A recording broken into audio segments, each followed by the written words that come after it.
Kalau yang sekarang kalau kita mau jujur ya secara fair objektif nih gitu. Banyak perempuan-perempuan yang hebat misalnya di jajaran kementeriannya Pak Jokowi ada Bu Retno, ada Bu Iya, Sri Bu Retno Mulyani. itu lah keren lah pokoknya. Tapi kan kita bicara politik nih. Iya, betul. Ya cuma ada satu orang sih secara jelas gitu. Terlepas dari berbagai macam orang, pasti ini orang-orang yang muda-muda dan kritis akan nyerang aku, saya pikir Bu Mega.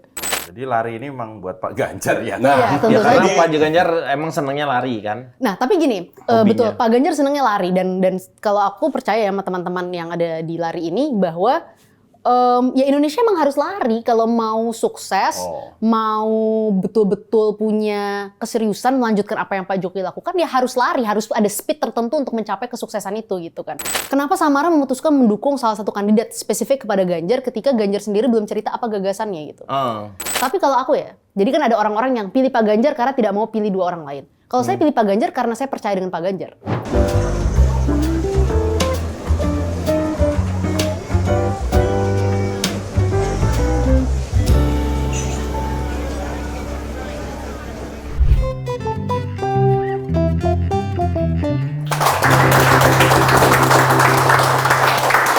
Nih, baru ini opening selalu pesanan Pesanan saya sendiri. customer gitu. Masih sering nongkrong kan, Mbak? Panggilnya apa? Masih ya? suka? Mbak lah. Mbak. Mbak ya? Enggak. Panggil biasanya nggak nama Samara atau... Bebas sih sebenarnya, nggak ada larangan manggil Mbak atau Samara. Dan kita bertanya apapun juga aman nih. Ya insya Allah aman lah. Iya, karena Gua sih Samara tahu sama sih. Samara? Aman nih. Aman nih. Iya. Gue tahu sih nama panggilannya siapa. Siapa? Nanti kalau nggak berkenan dipotong aja. Apa tuh? Semi panggilannya. Coba aja. Iya benar-benar. nggak Panggilannya Semi? apa-apa. Betul. Kenapa nggak pernah ke final? Semifinal. Iya, belum nyampe udah gugur. Iya. Belum nyampe tujuan udah selesai. Itu benar, saya nggak banyak yang tahu itu. Karena yang kalau ada orang manggil aku Semi itu pasti temen masih kecil. Oh berarti ada seseorang yang memanggil nama kamu secara istimewa ya? Bukan nama panggilan orang tua kan itu? Enggak, itu nama. Jadi kan nama aku dulu waktu masih SD tuh orang merasa teman-teman aku tuh merasa Samara tuh panjang banget. Samara. Jadi disingkat sama mereka Samara Amani Semi. Oh, Jadi padahal tuh katanya. sampai kuliah masih dipanggil Semi sama teman-teman. Tapi Samara nama Samara. Bukan nama Asian, masih nama Samara kan ya? Samaran. Oh, Samara. Samara. Samara itu Nama Sakinah, Mawaddah, dan Rahmah. Oh, iya. Wah itu kan itunya doang, itu kan kata sambung. Jadi bukan Samawa, tapi harusnya Samara. Iya. Sakinah, Mawaddah, Rahmah. Yes. Jadi Samaro ya. Bapak paham. Oh Samara, Rahmah, iya. Nih, mau order apa dulu di sini? Kalau masih suka nongkrong kan? Masih lah. Ini beneran apa nggak sih? Ini beneran. Beneran. Kan? Soalnya Kalau kayak minuman nggak ada- cewek itu apa sih minuman cewek itu Kayak biasanya? nggak ada kan? bunyinya gitu loh. soalnya. Oh, maksudnya Kalau Samara suka Bunyiin minum dong. kopi nggak sih? Suka banget. Kopi. Tapi kan kopi itu biasanya adalah minuman untuk bukan ngebedain gendernya ya, tapi emang laki-laki biasanya yang suka ya. Tapi aku sukanya bukan kopi hitam memang. Oh bukan kopi hitam. Latte, cappuccino. Oh yang lebih ada light lah, lebih light. Macchiato apa? Macchiato. Macchiato. itu nyuruh. Nyuruh Maxiato tuh nyuruh. Iya, lu gimana sih? Boleh deh bikinin latte. Oh, ini ada yang baru dari Jawa Timur. Apa? Americano. Amerika. Kalau dari Jawa Timur kopi udah yang terkenal ya cuman kopi Ipah. Gimana sih kopi Kopi Ipah? Pak, iya kopi Pak yang terkenal. Iya. Indra Parawangsa. Saya, aku agak ini sih, agak khawatir sama kopinya gitu kan. Agak, Beneran. Beneran. ini. Ini satu-satunya set yang bener-bener asli cuman ini. Betul. Iya. Bar coba diliatin kopi kucing. Pernah nyobain kopi kucing? Orang Iya. ini ada salah satunya yang satu luwak, yang satu kucing. Iya. Tapi biasanya cewek tuh kalau nongkrong tuh ya green tea gitu-gitu betul, ya. gitu-gitu ya. Iya, kalau masih kopi gitu ya. Ini saya tuh grogi ngomong dengan orang pinter. Karena orang tuh kan ada dua. Ada orang Ada yang pinter ngomong, Sama? ada yang ngomongnya pinter. Ah. Nah, ini termasuk Samara yang memang termasuk yang mana? ngomongnya pinter. Karena punya latar belakang yang Enggak, karena yang bagus. ngajak ngomong pinter ngomong doang. iya. Jadi ngomongnya pinter. Tadi kirain mau belok ke sesuatu gitu. Enggak, maksudnya. Dia nggak punya punchline. Enggak, emang ada dua orang pinter dan ngomongnya pinter dan pinter ngomong. Pinter Ini ngomong. ngomong pinter gitu. Jadi kan grogi. Oh gitu ya. Tapi apa yang mengakibatkan seorang Samara itu harus keluar dari PSI? Nah.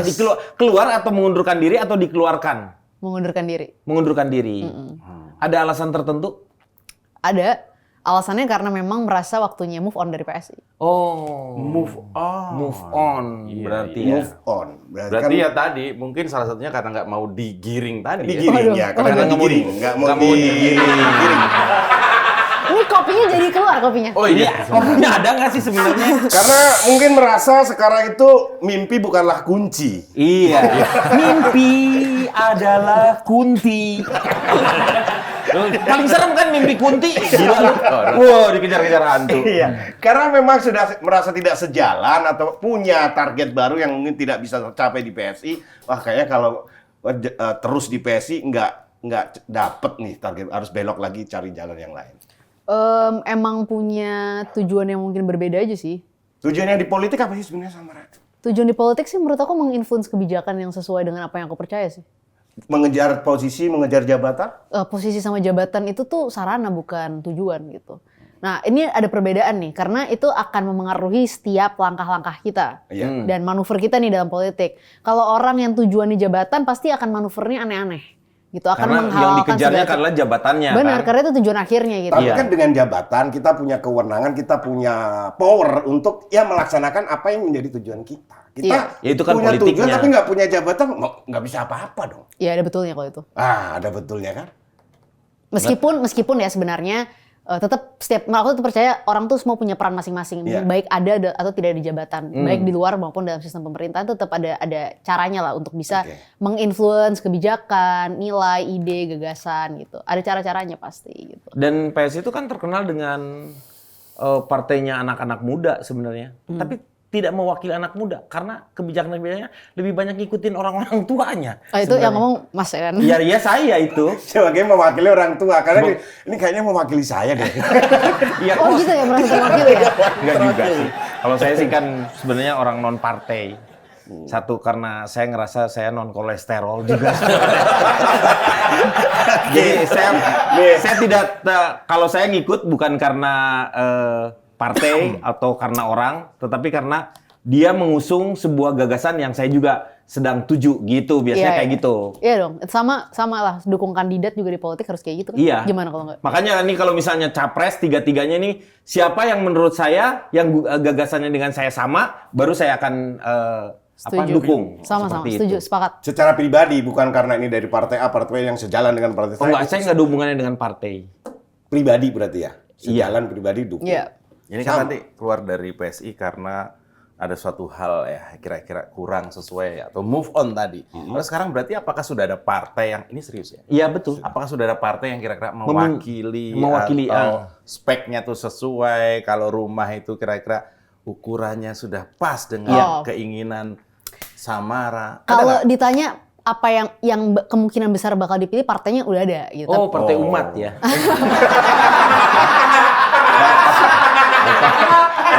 Tajamnya. Boleh dong nanya. Kalau PSI aja dia keluar apalagi partai Oh, iya, iya. umat. Oke. Maksudnya dipilih tuh dicoblos. Dicoblos. Partai Oh, iya. Bukan. umat. Jadi kalau misalnya ditanya gimana Samara 2024, kemungkinan besar aku nggak akan berpartai 2024. Karena gini loh, ini alasannya gini. Alasannya apa? Alasannya kan keluar dari partai nih, udah keluar dari PSI gitu. Berarti partai yang nanti akan aku masukin lagi selanjutnya harus benar-benar jadi partai yang terakhir. Karena kalau enggak kita akan membangun kultur politik yang buruk nih. Samara kutu loncat udah ntar pindah dari satu partai ini, ntar nggak nyaman pindah ke partai ini. Jadi partai selanjutnya itu harus benar-benar partai yang aku percaya banget siap berjuang di situ dan ya siap lah komit untuk membangun institusi baru ini, apa yang nggak harus baru gitu kan, institusi yang udah ada ini gitu kan. Nah, untuk saat ini menurut aku juga bukannya aku merasa belum ada, tapi aku mempertanyakan apakah aku punya komitmen sebesar itu untuk fokus di dalam perjuangan kepartaian. Kayaknya enggak dulu nih gitu. Tetapi ada perjuangan-perjuangan politik lain yang menurut aku sangat penting. Dan alasan tidak berpartai ini kan gini. Menurut aku kita berpartai itu akan lebih efektif kalau kita juga mencalonkan diri sebagai caleg gitu. Karena jadi lebih jelas nih perjuangannya juga untuk partainya juga lebih jelas bisa mendapatkan suara segala macam gitu. Tetapi persoalan dengan menjadi calon anggota legislatif gitu, kita akan menghabiskan 80% dari waktu kita memikirkan kampanye diri kita sendiri. Sementara pemilu 2024 ini pemilu yang sangat penting sebenarnya. Ini kita bicara soal transisi kepemimpinan nih. Kan ada pergantian kepemimpinan. Nah, kalau aku di sini mau memilih untuk memastikan orang yang terbaik, orang yang bisa melanjutkan apa yang Pak Jokowi sudah lakukan dan bahkan memperbaiki dan bahkan ya meneruskan legacy yang sudah ada ini itu terpilih gitu jadi presiden gitu. Jadi kalau bisa 80% tenaga dan energi kita fokuskan memastikan orang ini terpilih. Ada pembangunan yang berkesinambungan. Betul. Berkelanjutan. Melanjutkan. Betul. Karena itu kan Melanjutkan. persoalan di Indonesia kan. Ganti pemimpin, ganti kebijakan gitu. Iya. Nah, kita butuh kesinambungan ini nih gitu kan. Katanya kita soalnya kan politisi-politisi kita semua bicara soal 2045 gitu kan. Tentang gimana nih 2045 Indonesia katanya ya 100 tahun merdeka, maju segala macam. Tapi gimana mau maju 2045 yang seharusnya kita sekarang udah mendapatkan bonus demografi, anak-anak yang sekarang ini pekerjaannya juga susah, malah jadi bencana demografi sebenarnya Benar. yang terjadi. Makanya harusnya kita mencari pekerjaan-pekerjaan yang memang padat karya lah kasarnya yang seperti itu. Iya. Ini yang harus diperjuangkan oleh legislator-legislator yang akan datang. Emang sih ini juga masalah tentang, makanya kan kenapa pemilu 2024 penting, kita pengen tahu gagasan para kandidat gitu kan. Ya itu, betul. Dan utamanya gagasan yang berbicara tentang skill set yang dibutuhkan sama anak-anak muda kita sekarang. Yang sekarang. Betul. Jadi kalau kita bicara bonus demografi, gimana nih kita memastikan bahwa skill set yang dimiliki anak-anak muda ini adalah skill set yang memang siap di era yang digital ini. Karena ya kerjaan-kerjaan yang ada tuh harus kerjaan-kerjaan yang nggak bisa digantiin sama AI, sama robot, segala macam. udah Ini yang kita begitu butuhin kan. Nah itu. Jadi sementara kan beberapa pekerjaan akan hilang hanya karena ada AI. Tapi jujur ya, aku percaya sebenarnya banyak pekerjaan yang nggak tergantikan dengan AI, dengan robot-robot ini. Iya itu. Tapi apakah misalnya anak-anak muda kita sudah memiliki skill set yang cukup untuk tidak tergantikan? Itu kan persoalannya. Yang jadi permasalahan orang yang tidak tergantikan pekerjaan-pekerjaan seperti itu profesinya juga memang tidak tidak menjanjikan. Contohnya? Kayak pengemis nggak bisa dipakai AI. Pakai AI jadi pengemis nggak bisa itu. Saya tahu itu. Iya kan pengemis kayak gitu. Beda itu bukan padahal ini tapi luar biasa dari seorang Mas Samara ini. Sebenarnya dia punya modal yang sangat kuat untuk bisa maju di 2024 secara pribadi ya, jadi caleg. Karena tahun 2019 peraih suara terbanyak dengan 140.000 suara. Jangan-jangan trauma itu ya, karena udah suara gede tapi nggak ke Senayan. Tidak dapat Percuma, ada ya. ngoyo-ngoyo dapat 140 terbanyak, kalah. Tapi Teriak-teriak. kalau saya lihat sebenarnya Samara bukan karena Anda menonjol karena Anda perempuan dan sementara politik ini dikuasai oleh laki-laki. Jadi ketika ada seorang wanita yang tiba-tiba moncreng gitu yang seperti itu tuh akan terlihat memang jelas. Jadi selama ini tuh sebenarnya wanita-wanita ya maksudnya di DPR aja sendiri sekarang belum 20% ya. 17%. Baru 17%, tinggal 3% lagi itu kan. Moga-moga tahun ini tuh memang ya terjadilah. Karena apa? Saya lihat juga wanita-wanita di Indonesia itu luar biasa sebenarnya pemikiran-pemikirannya. Bukan berarti kadang-kadang kan harus ada. Kamu apakah dipertanyakan kamu mau memilih untuk menjadi seorang ibu atau menjadi seorang politisi misalnya? Ada nggak pemikiran itu? Karena kamu punya tanggung jawab untuk membesarkan anak-anak. Ya. Anak-anak itu. Saya kan nggak ikut. Oh iya nggak ikut. Kayaknya itu, nah ini pertanyaan yang paling menarik. Karena sebenarnya pertanyaan itu hanya ditanyakan kepada politisi perempuan. Ya kalau laki-laki kan sebenarnya beda lah. Nah itu menariknya kan. Iya. Karena pertanyaan itu nggak mungkin ditanyakan kepada politisi laki-laki. Karena laki-laki dianggap memang secara peran gitu ya. Dalam dunia kita itu untuk bekerja gitu kan. Tapi mengurus anak itu selalu diekspektasikan kepada seorang ibu, bener nggak? Betul. Iya. Karena gini, kalau misalnya, kebayang nggak kamu ada seorang keluarga, dia kehilangan figur seorang ibu, itu jauh lebih sulit untuk si anak bisa berkembang dibanding dengan dia ketinggalan seorang ayah. Iya. Karena yang melembutkan si anak itu nanti besar dengan meluruskan hatinya, melembutkan, itulah perannya seorang ibu. Ketegasan itu didapat dari seorang ayah. Iya. Makanya saya sekaligus menjadi ibu. Oke. Baik lagi tadi. Trauma kali mungkin. Dulu banyak suara tetap nggak jadi. Jadinya sekarang fokus aja lah untuk capres gitu. Oh. Enggak sih sebenarnya trauma enggak. Tapi itu keputusan memang. Pilihannya enggak mudah. Karena pilihannya kan gini. Kampanye untuk diri sendiri dan ya kalau misalnya mau pede dikit gitu ya. Dengan partai yang punya basis yang kuat di Jakarta. dan punya basis yang udah ada sekarang mungkin akan terpilih jadi anggota DPR. Iya. Atau fokus misalnya mendukung orang yang memang kita percaya gitu. Nah, dari dua pilihan ini aku akhirnya memutuskan mengambil fokus mendukung orang yang dipercaya. Kenapa? Karena menurut aku masalah jadi anggota dewan, masalah tentang perjuangan di dalam DPR itu banyak kok sekarang orang-orang bagus yang bisa melakukan ini gitu. Banyak orang-orang yang bisa fokus untuk membangun nilai-nilai kepartaian yang udah ada gitu dengan perjuangan yang bagus. Tapi nggak semua orang mau secara terbuka untuk menunjukkan pilihannya kepada kandidat-kandidat yang ada, dan nggak semua orang mau secara terbuka berpikir atau mengeluarkan semua energinya memastikan bahwa pemimpin selanjutnya itu pemimpin yang memang mereka percaya, dan nggak semua orang mau berusaha untuk menginfluence gagasan-gagasan anak-anak muda membawa gagasan-gagasan itu kepada tokoh yang mereka percaya. Itu nggak semua orang gitu. Jadi gak gampang, tapi kayaknya mendingan ini deh. Karena jangan sampai 2024 ini Indonesia dipimpin orang yang salah. Karena aku ngerasa 10 tahun era Pak Jokowi ini momentum. Ya.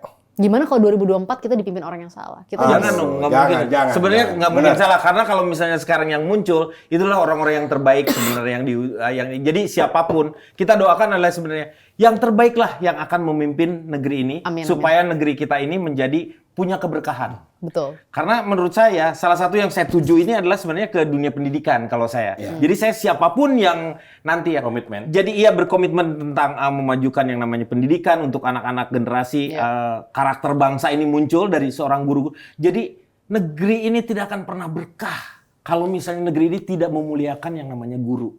Betul, betul. Karena guru itu adalah salah satu yang paling yang memberikan banyak kepada kita tuh karakter-karakter yang seharusnya kita lakukan. Dengan karakter itu adalah kebaikan-kebaikan. Nah ini menarik menyambung ini gitu. Salah satunya misalnya isu pendidikan, isu ini dan lain-lain.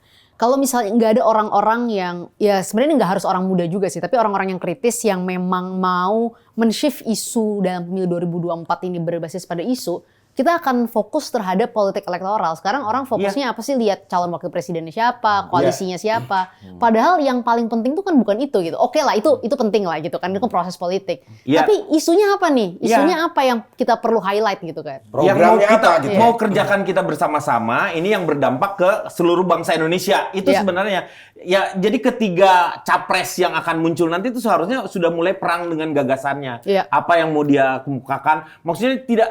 Dan anak-anak milenial yang sekarang ini saya yakin mereka tuh udah tahu yang mau ngomong ngawang-ngawang tapi implementasinya susah, itu mah bohong lah gitu. Apa calon menteri pendidikan? Pinter saya setuju. IPK-nya tuh 3,9 loh. IPK 3,9. S2. Hampir sama dengan saya. Bukan saya sombong. Saya IPK 3,9. Satu keluarga, untuk satu keluarga. Satu keluarga saya. Minus dong. Saya sangat pas banget nih sama menteri itu ya, Mendagdikduk lah. Menteri Perdagangan, Pendidikan dan Kependudukan.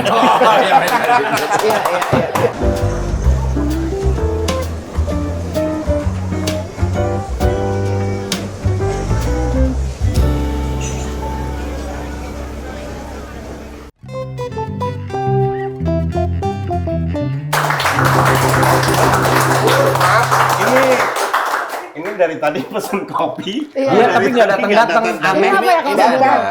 Air kelapa. Air kelapa. Bapak kan tadi sudah pesen kopi tapi katanya. Jangan mengecewakan tamu dong. Harga kopi lagi kurang terjangkau kayaknya di sini. Belum digiling. Masih baru. Belum digiling ya. Digiling, Pak. Digiling. Kalau digiling harus digini nih. Belum digiling. Itu giring ya, bukan giling ya. Kan saya carel. Saya kan orangnya carel. Kalau di PSI kopinya digiling. Nggak bisa ngomong R. Oke, kita mulai ngobrol lagi nih. Yang ada yang mungkin tadi Bapak sempat mau tanyakan di tadi. Ini sebenarnya Samara itu dengan banyaknya yang memilih Anda, terus Anda keluar dari PSI, pasti banyak sekali partai-partai yang meminang Anda. Karena terlihat bahwa kamu dipercaya dan punya potensi ya. Maksudnya bukan omong kosong lah. Terbukti kamu punya gagasan yang akan kamu perjuangkan. Berbeda dengan beberapa caleg-caleg dari teman-teman kita kadang. Yang kemarin.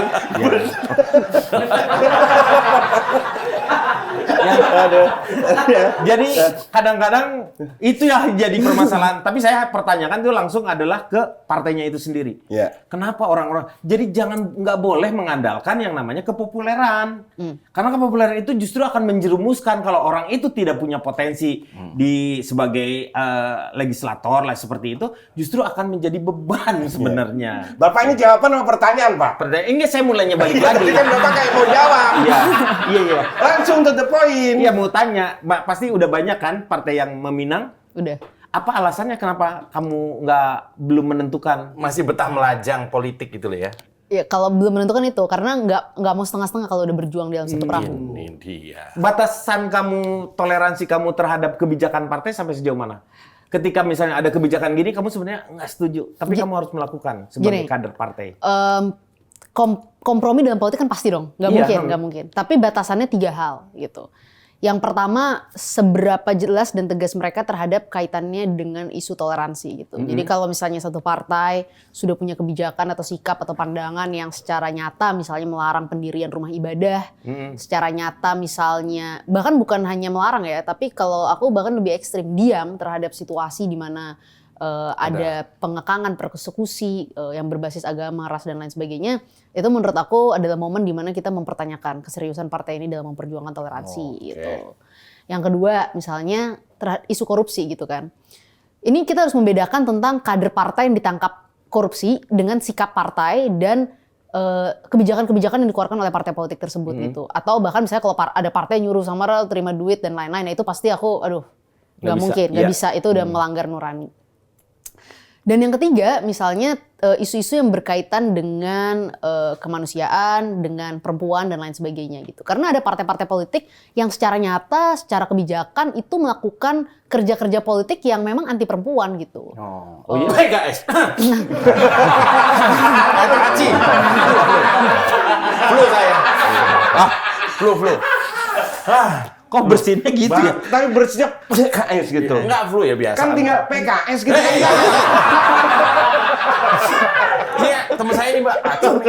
Nanti kita lihat lah. Nanti kita lihat partai-partai mana yang lebih banyak mencalonkan wanita. Maksudnya perbandingannya tuh memang betul gitu. Iya gitu. Karena gini, kalau misalnya orang kayak misalnya tadi isu korupsi gitu ya, isu korupsi, hampir semua kader partai tuh udah pernah tertangkap korupsi gitu. Tapi kan itu masalah individu gitu. Tinggal kita gimana di dalam perahu itu tidak menjadi individu yang korup.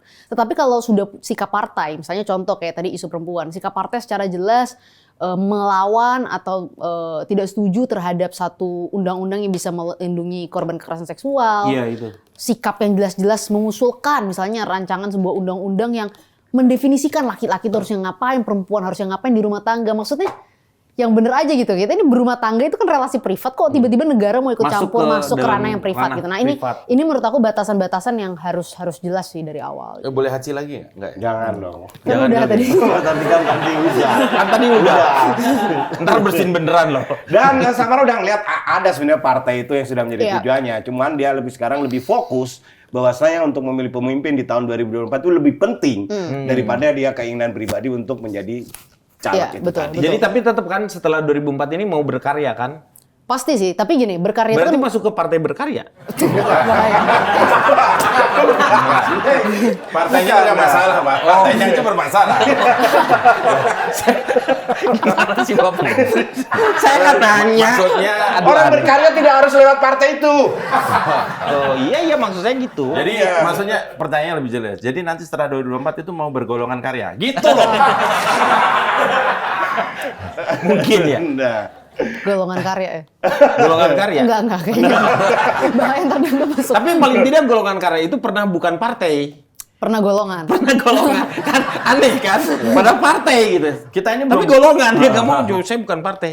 Kita Saya ini terus golongan. terang belum banyak ya politisi wanita, belum banyak. Bukan berarti nggak Iya, ada yang betul. kira-kira bisa dijadikan patron lah. Tapi kalau Samara sendiri ada nggak kira-kira siapa ya politisi? Mungkin ya perempuan atau laki-laki lah yang bisa dijadikan contoh. Role model lah. Nah ini akan model. kontroversial. Kenapa? Kalau misalnya ditanya dari misalnya secara sejarah segala macam banyak. Aku mengagumi Yang masih hidup? Sosok siapa? Kalau yang dulu-dulu kan kayak Rasuna Said segala macam. Iya. Kalau yang sekarang kalau kita mau jujur ya secara fair objektif nih gitu. Banyak perempuan-perempuan yang hebat misalnya di jajaran kementerian Pak Jokowi ada Bu Retno, ada Bu Iya, Sri Bu Retno Mulyani. itu lah keren lah pokoknya. Tapi yang kita bicara politik nih. Iya, betul. Ya cuma ada satu orang sih secara jelas gitu. Oh, Yaitu? iya, Krisdayanti.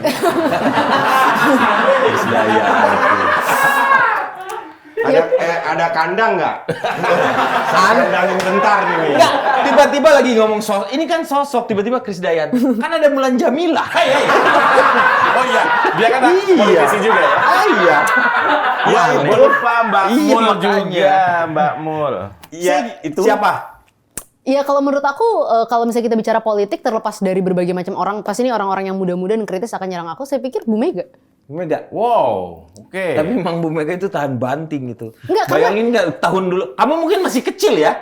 Waktu pas kejadian 80-an. Iya. Penogoro itu pasti kamu masih kecil ya Oh, waktu itu kuda ya. tuli. Kuda tuli itu. Iya. Jadi ada kuda pura-pura nggak dengar.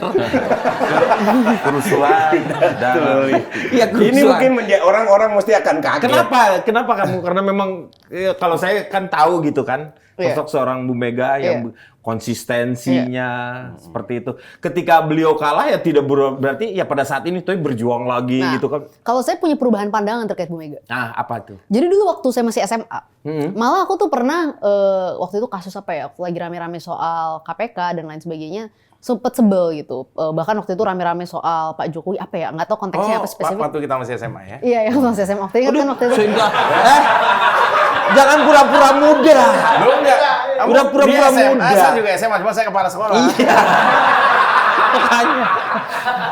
Jadi pernah ada masa-masa di mana waktu itu aku marah-marah gitu kan, mengkritik Ibu Mega dan lain sebagainya gitu. Karena ada kebijakannya lah ya. Iya kebijakan gitu-gitu. Ya udahlah, biasa kan anak-anak kecil SMA Lagi- gitu marah-marah lah.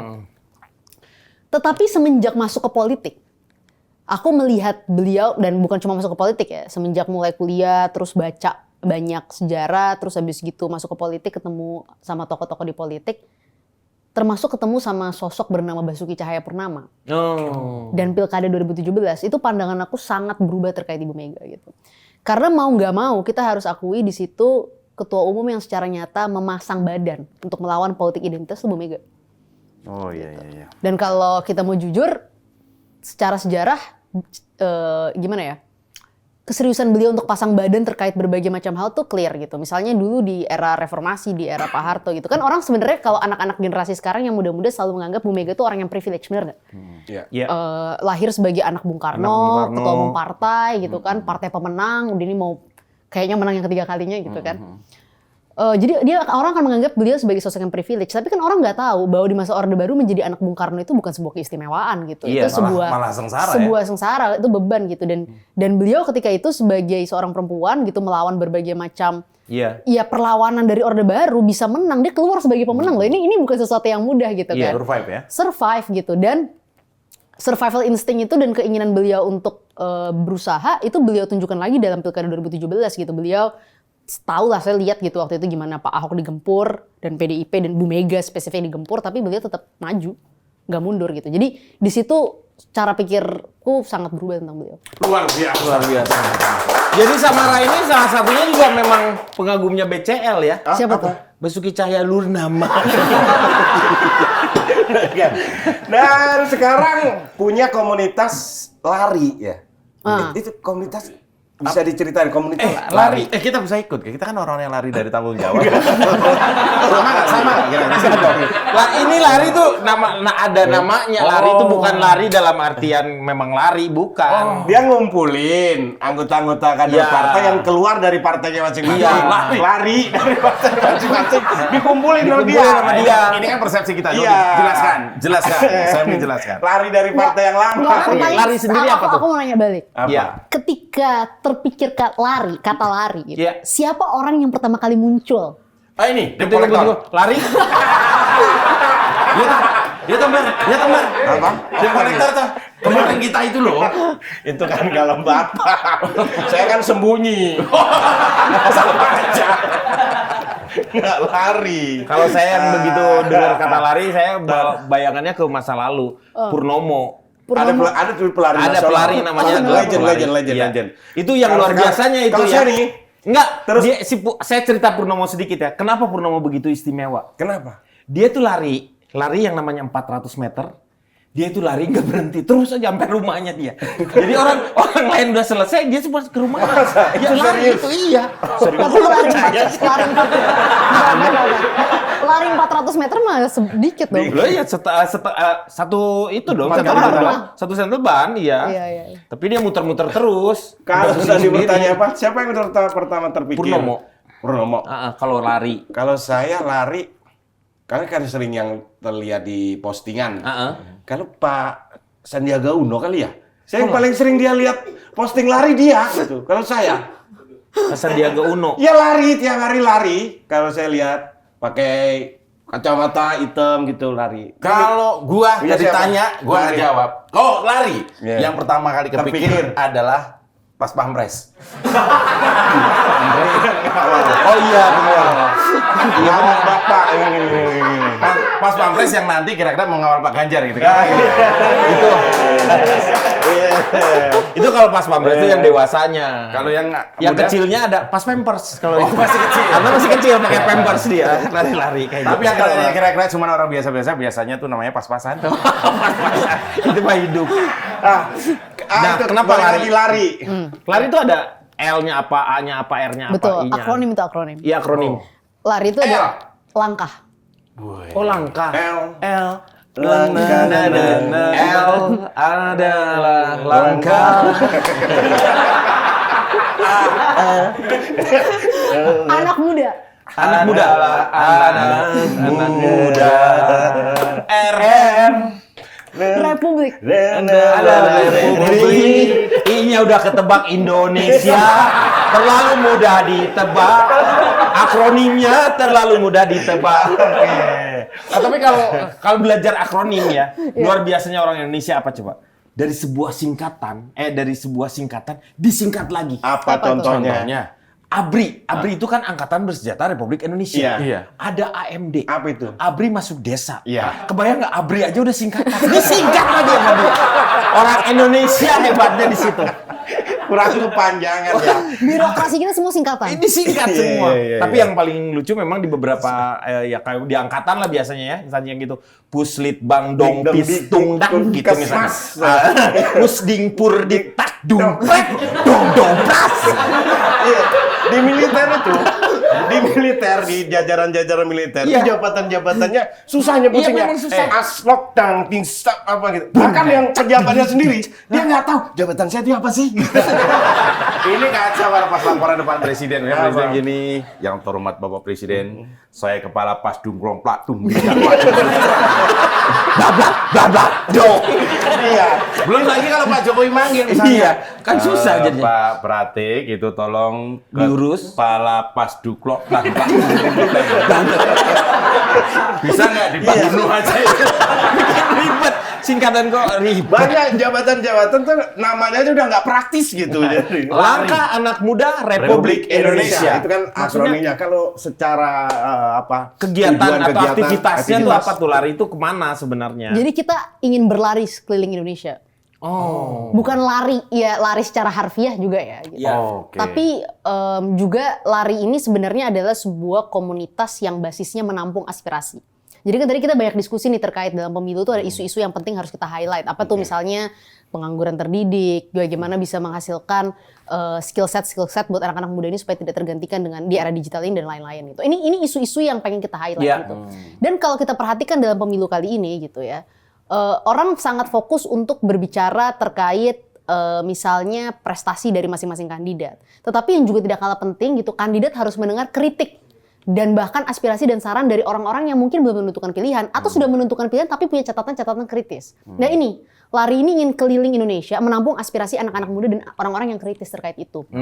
Harapannya kalau kita sudah mengumpulkan itu semua, aspirasi itu dan lain sebagainya, kita ingin sampaikan kepada kandidat yang kita percaya bisa membawa, mewujudkan, menerima kritik itu gitu. Bahkan memasukkan itu dalam gagasan-gagasan yang dia miliki gitu. Jadi lari ini memang buat Pak Ganjar ya. Iya, tentu Karena saja. Pak Ganjar emang senangnya lari kan. Nah, tapi gini, betul Pak Ganjar senangnya lari dan kalau aku percaya ya sama teman-teman yang ada di lari ini bahwa ya Indonesia emang harus lari kalau mau sukses, mau betul-betul punya keseriusan melanjutkan apa yang Pak Jokowi lakukan, ya harus lari, harus ada speed tertentu untuk mencapai kesuksesan itu gitu kan. Kalau misalnya tenang-tenang aja, nggak ada apa ya, nggak ada semacam Iger atau giroh yang iya semangat gitu yang kan, kuat. jadinya kan ya ini kan nggak bisa kan, nggak enak dong. Jalan-jalan kan nggak enak. Jalan-jalan menuju 2045 kan nggak enak. Tapi lari menuju 2045 itu kan memang sesuatu yang harus dimiliki secara spirit ya gitu. Nah, komunitasnya dan gerakannya itu nggak harus semua orang yang datang ke situ dukung Pak Ganjar. Yang mau dukung Pak Ganjar monggo datang. Yang masih belum yakin tapi mungkin hatinya ke Pak Ganjar dan mau menyampaikan kritik monggo datang. Silakan. Yang mungkin punya pilihan berbeda tapi pengen menitipkan gagasannya pada Pak Ganjar kalau Pak Ganjar yang terpilih jadi presiden monggo datang. Kita sangat terbuka pada semua karena sebenarnya Pak Ganjar itu merepresentasikan apa yang kita perjuangkan kan. Apa sih beliau gitu. Yang beliau selalu omongin tuh apa sih di mana-mana? Yang beliau selalu omongin adalah yang paling penting kan sebenarnya dalam pemilu ini kita fokus pada isu, pada gagasan, bukan pada perbedaan, saling nyerang, saling betul. ini. Jadi kenapa kita nggak saling rangkul-merangkul dan bicara tentang Indonesia di pemilu kali ini? Itu Pak Ganjar merepresentasikan itu kalau buat Kenapa kalau menurut saya kalau misalnya sebenarnya dengan pemilu yang sangat banyak seperti ini tuh maksudnya pengeluaran biaya tuh gila-gilaan loh. Ini sampai berapa triliunan kan itu ya. Kenapa nggak sistem arisan sih? Cak-cak kocok 3 nama gitu keluar situ. Itu kan lebih mudah. Kan beda. Kan mudah. Yang penting komitmen semuanya. Itu berarti nanti panitianya namanya bukan KPU. Oh iya, KPU nggak dapat duit tuh Panitia pas saya namanya PKK, Pak. iya, arisan ya. Jadi itulah yang menjadi dasar alasan dengan komunitas lari ini sejalan dengan apa yang menjadi tujuan dan cita-cita dan menurut Mbak Samara, Pak Ganjar akan bisa mewujudkan itu. Betul, karena gini, Pak Ganjar itu punya track record mau duduk bareng orang yang berbeda sama dia. Coba kita perhatikan deh, kita bicara dari kasus-kasus yang kontroversial yang orang-orang tuh kadang-kadang takut ngangkatnya. Kita lihat bagaimana Pak Ganjar menyelesaikan Kendeng. Kita lihat bagaimana Pak Ganjar sekarang sedang berupaya menyelesaikan Wadas. Apakah dalam kasus-kasus kontroversial ini, Pak Ganjar tuh lari? Enggak, datang. Kan harusnya masuk ke lari. Kenapa nggak masuk ke lari ya? Lari mendekat. Lari mendekat, Bapak. Nah ini bukan lari menjauh. akronimnya malah memukul diri. Bisa deh. Salah. Coba dicari kata yang lain ya. Maksudnya lari konotasinya kata atau lari singkatan. Kalau yang lari itu lari, kalau ini kan lari. Kita ambil dulu itu kata-kata gitu kan. Jadi sebelum ada orang nyerang lebih baik kita serang dulu diri kita pakai itu. Jangan sampai dimanfaatkan. Politisi. Kita ambil dulu sebelum diserang kita serang dulu diri kita pakai itu. Larinya mendekati masyarakat. Iya, bukan Ajak dialog. Bukan begitu. Ketika ada masalah, beliau itu menghampiri. Ada apa ini? Nah, ya, gitu. Menghampiri. Tolong jangan pakai kata lari lagi. Nanti orang bingung. Nanti setelah ini selesai larinya. Ini kan kita lagi bahas lari. Oh iya. Langkah anak muda Republik Indonesia. Iya, udah. Oke, lanjut. Gitu. Terus? Memang Pak Ganjar lari, tapi lari sampai di tujuan. Gitu. Menuju Kan. menghampiri. Ya. Maksudnya Iya. menghampiri rakyat dengan berlari biar Berlari, cepat. betul, biar cepat. Ya, gitu. Jadi kembali tadi ke masalah itu dalam kasus Wadas, Kendeng gitu ya. Bahkan persoalan yang berkaitan sama IKTP, Pak Ganjar tuh selalu datang ke titik persoalan gitu. Beliau nggak pernah tiba-tiba diem, nggak ada kabar segala macam. Dan bahkan kita lihat track recordnya ketika ada demonstrasi yang dilakukan di Jawa Tengah. Beliau selalu keluar, beliau selalu terbuka mendengarkan kritik itu. Beliau mungkin sikapnya nggak harus sama ya, gitu. Dan kita juga nggak bisa ekspektasikan apa yang beliau pikirkan kan sama dengan apa yang kita pikirkan. Tetapi kan ini juga menurut aku ya, ini bagian dari proses kita juga sama-sama mengedukasi di politik ini. Bahwa politik itu nggak tentang kita semua yang kita percaya itu akan dipercaya orang lain atau dipercaya orang yang kita percaya atau semua yang orang itu percaya kita percaya, tapi bagaimana kita mencari titik tengah untuk sama-sama membangun Indonesia gitu kan. Dan itu yang selalu dilakukan sama Pak Ganjar kan dalam berbagai macam kasus itu gitu. Jadi pada akhirnya ya itu sih yang ingin kita temukan di lari dan itu sih yang kita lihat dari Pak Ganjar. Sebenarnya berarti Samara tidak melihat dari sosok seorang Pak Anies dengan Pak Prabowo gitu. Kenapa? Nggak suka Ya maksudnya lari. dengan kenapa lebih percaya itu karena apa sebenarnya suka mungkin lari tadi. yang nggak suka lari karena beliau nggak suka lari. Ya. Enggak. Bukan mereka karena nggak suka lari. Siapa tahu beliau Pak Prabowo senang senam, Pak Anies senang naik kuda.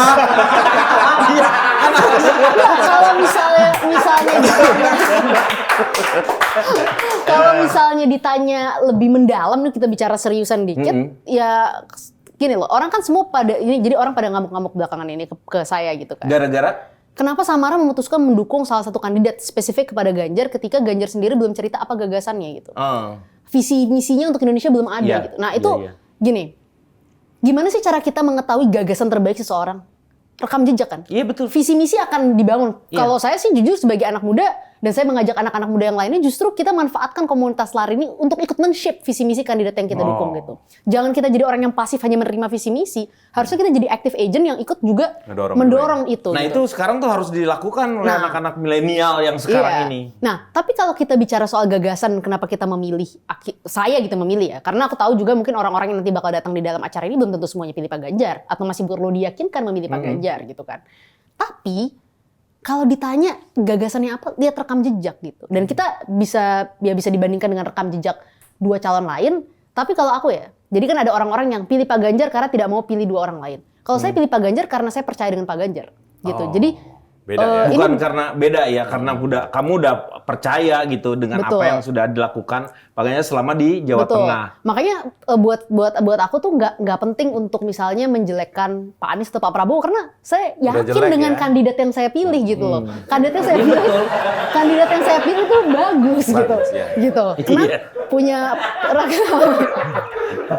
Enggak gitu kan. Kalau ada kandang saya kandangin nih. Gitu kan? Oh iya, jadi gagasannya gitu. Kita contoh nih. Contoh. Saya mau ngasih satu contoh. Kemarin aku bilang, Pak Ganjar pro perempuan, dasarnya apa? Loh, kita lihat sekarang secara data, angka kematian ibu melahirkan itu menurun secara drastis 57% loh di era Pak Ganjar sepanjang tahun 2020. Di Jawa Tengah. Di Jawa Tengah. Iya. Ini pemilih logis tuh kayak gini. Stuntingnya sendiri gimana? Ya, menurun juga kan. Memang kalau stunting secara nasional. Menurun ke anak cucunya. secara grafis. Secara grafik. Apa? Namanya stunting itu menurun. Gitu. Menurun tinggi badannya kan. Dan juga ini, misalnya gini, kalau kita bicara juga secara lebih dalam gitu kan, ya memang beliau punya program-program seperti, dan kita berkredit gitu, kredit kepada perempuan-perempuan di Jateng. Tapi ada satu hal yang juga menarik dari Pak Ganjar yang pasti banyak orang nggak tahu. Orang kan lihat beliau di Jateng ya. Orang lupa Pak Ganjar ini pernah jadi anggota dewan. Bener kan? Oh iya, sebelumnya ya. Iya. Nasional. Dan ini yang satu hal yang orang banyak nggak tahu. Sekarang ini kita kan membanggakan tentang afirmasi 30%.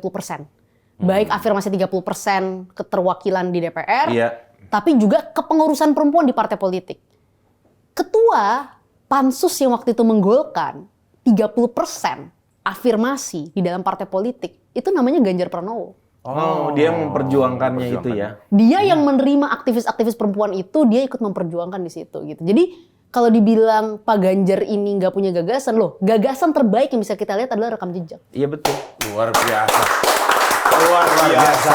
Inilah lari. Biasa di luar karena lari. Statement Bukan luar biasa, biasa di luar karena lari kan. Statement yang sangat luar biasa. Iya. Gagasan terbaik adalah rekam jejak. Nah, ini bagus nih. Ini tadi quote-nya ya. Quote ini. Gagasan Karena terbaik. gagasan terbaik adalah rekam jejak gitu. Sekarang kita lihat rekam jejak siapa yang paling jelas. Iya. Betul. Jadi intinya poin yang luar biasa. Dia mendukung Pak Ganjar karena merasa Pak Ganjar yang terbaik, bukan karena yang lain itu jelek. Bukan. Nah, karena memang saya terbaik. Yang terbaik. Yang Menurut terbaiknya saya. Pak Ganjar. Makanya lihat jejaknya itu waktu pas direkam.